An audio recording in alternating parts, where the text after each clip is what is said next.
ఇదొక బీజీయ సమన్వయం. √5x² - 8 = 2x ని సాధించి x విలువను కనుక్కోండి. ఇలాంటి లెక్కలను సాధించాలంటే x ఉన్న పదాలన్నింటినీ ఒకవైపుకి తేవాలి. అలా చెయ్యాలంటే ముందు ఈ రూట్ అంటే వర్గమూలం ఉండరాదు. కావున ఇరువైపులా స్క్వేర్ చేద్దాము. చేస్తే ఎడమ చేతి వైపు 5x² - 8 వస్తుంది. అలాగే కుడి చేతి వైపు 2x² = 4x² వచ్చింది.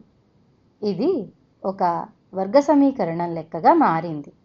సరే, x పదాలన్నీ ఒకవైపుకు తెద్దాము. అలా చెయ్యాలంటే ఇరువైపులా 5x²ని తీసివేద్దాము. -5x², ఇటు కూడా -5x²ని రాస్తున్నాను. ఎడమ చేతి వైపు 5x² మరియు -5x² క్యాన్సిల్ అవుతాయి. -8 మాత్రమే మిగులుతుంది.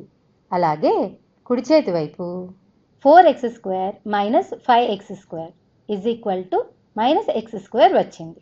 ఇప్పుడు మనకి -8 - x² ఉంది కదా.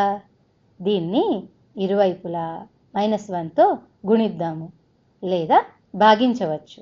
అప్పుడు -1 × -8 -x² × -1 వస్తుంది.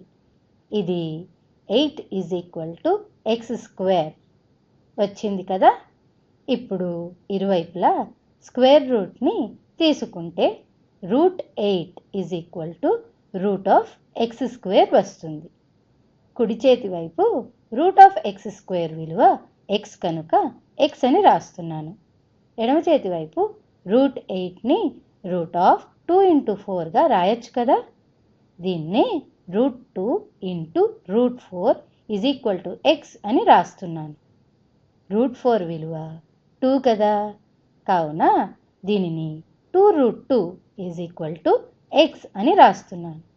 ఇదే మన లెక్కకు సరైన జవాబా కాదా అన్నది ఒకసారి సరిచూసుకుందామా. ఎడమ చేతి వైపు x విలువను ప్రతిక్షేపిస్తే 5 × 2√2² - 8. దీనికి స్క్వేర్ రూట్ ఉంది కదా. దీని విలువ √5 × 2², దీని విలువ 4. అలాగే √2² విలువ 2 కదా. -8 అంటే √5 × 4 × 2 -8 వచ్చింది. 5 × 4 × 2 = 40. -8 = 32. కావున ఇది √32.